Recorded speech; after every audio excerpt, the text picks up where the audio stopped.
తమిళ దర్శకుడు లింగుస్వామి దాదాపుగా గత దశాబ్ద కాలంగా తెలుగులో ఒక సినిమా దర్శకత్వం వహించాలని తీవ్రంగా ప్రయత్నాలు చేస్తున్న దర్శకుడు. మొదట మహేష్తో సినిమా చేయాలని యత్నాలు చేసిన లింగుస్వామి ఇప్పటికే ఓ 5-6 కథలను ప్రిన్స్కు చెప్పడం, ఆ తర్వాత అవే కథలతో తమిళ హీరోలతో తీసి తెలుగులోకి డబ్ చేయడం జరుగుతూ వస్తుంది. అయితే ఇటీవల ప్రిన్స్ డేట్స్ మరింత కట్టుదిట్టం కావడంతో లింగుస్వామి చూపులు mega hero stylish star Allu Arjun పైకి మళ్ళాయి. లింగుస్వామి చెప్పిన కథను అల్లు అర్జున్ ఓకే చేయడం జరిగిపోయింది.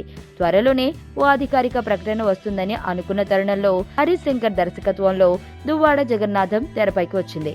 దీంతో లింగుస్వామి సినిమా కథ కంచికి వెళ్లినట్లేనని ట్రేడ్ వర్గాలు నిర్ణయించుకున్నాయి.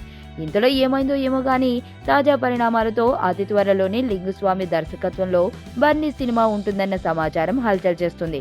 గీత ఆర్ట్స్ పతాకంపై అల్లు అరవింద్ నిర్మించనున్న ఈ సినిమా తెలుగు, తమిళ భాషల్లో నిర్మాణమవుతుందని, ఈ సినిమా ద్వారా అల్లు అర్జున్ తమిళ రంగంలోకి అడుగు పెట్టనున్నారని టాక్ కూడా ఉంది. త్వరలోనే ఈ కాంబినేషన్ పై చిత్ర నిర్మాణ సంస్థ నుండి ఓ అధికారిక ప్రకటన రానుందని సినీ వర్గాల సమాచారం.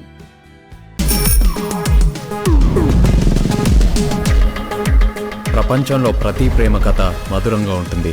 మనది మనకు మరీ అద్భుతంగా ఉంటుంది. నా ఫీలింగ్స్ ఎక్స్ప్రెషన్స్ అన్నీ పేపర్ మీద రాసి తనకి ఇస్తాను రా. అవసరమా రా ఇదంతా? ఇన్ఫాచ్యువేషన్ రా. రే, అమ్మాయిని చూసిన వెంటనే అలా